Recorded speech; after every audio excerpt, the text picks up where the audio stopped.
nimetoka ndani kama nimetishiwa. Mimi ni Mkenya. Niko Kenya kwetu.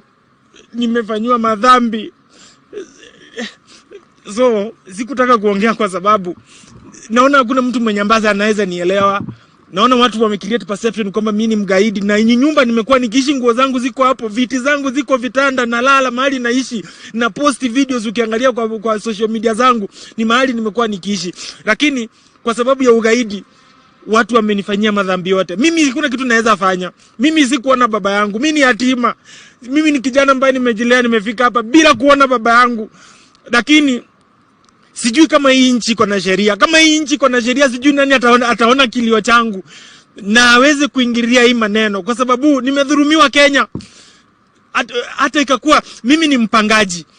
Mpangaji si yako na sheria venye natoa mtu kwa nyumba. Sheria si inasema venye unaweza toa mtu kwa nyumba kama anapanga, tuseme ni mpangaji wa nyumba. Basi mimi kwani mimi ni mhalifu? Nimefanya nini?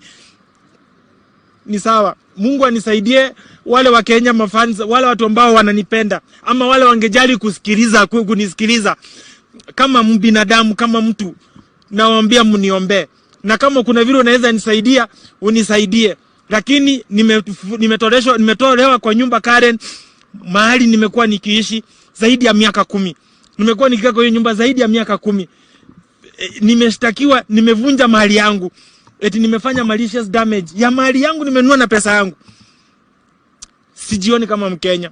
Okay, maybe to ask chairman, after this story ilitokea kwa mtandao, there were rumors that it is associated with you and land grabbing, and you are aware that this is not the first time kusikia Ringtone akiambiwa kuwa ni mtu ambaye ana grab lands za watu wengine. Pengine what can you say about that? Watu wanapenda kuonea watu. Hii nchi iko na maaskari, hii nchi iko na CID, hii nchi iko na court. Hakuna mtu ameenda amesema nimechukua kitu yake. Si ni watu wako tu na wivu, wanasikia, wanajiuliza wewe ni yatima, umetoka, baba yako ni nani? Yani watu wanaona kama baba yako hauna baba mwenye anajulikana ufai kuwa na kitu. Mtu anafaa kujiuliza umefikaje hapo. Mtu akuja akuulize, because nikitaka kukuambia nimepata kitu fulani namna gani, unless ukuje nikwambie, si lazima nitangaze in public, niambie kila mtu nimefanya nikapata pesa fulani. Lakini vitu zote ambazo niko nazo kwa maisha yangu nimezipata halali, nimezipata kupitia sheria, nimezipata kupitia jasho yangu, nimezipata kupitia maombi, nimezipata kutoka baraka za Mungu. Mimi siwezi iba kitu ya mtu. Mimi najua mimi naogopa Mungu. Siwezi iba kitu ya mtu. Mtu atokea aseme nimeiba kitu yake, atokee. Kwa hivyo hakuna shamba yoyote ushawahi kuiba. Na hizi rumors kutoka wapi? Rumors zinatoka watu ambao wanakuchukia, wanataka tu kusema maneno.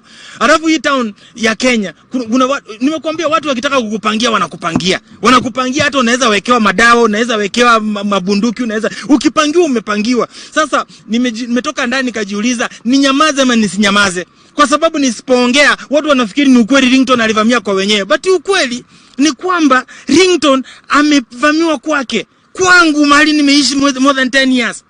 Nimevamiwa kwangu, lakini sasa mko hapa mnaniuliza Ringtone eti umevamia kwa wenyewe.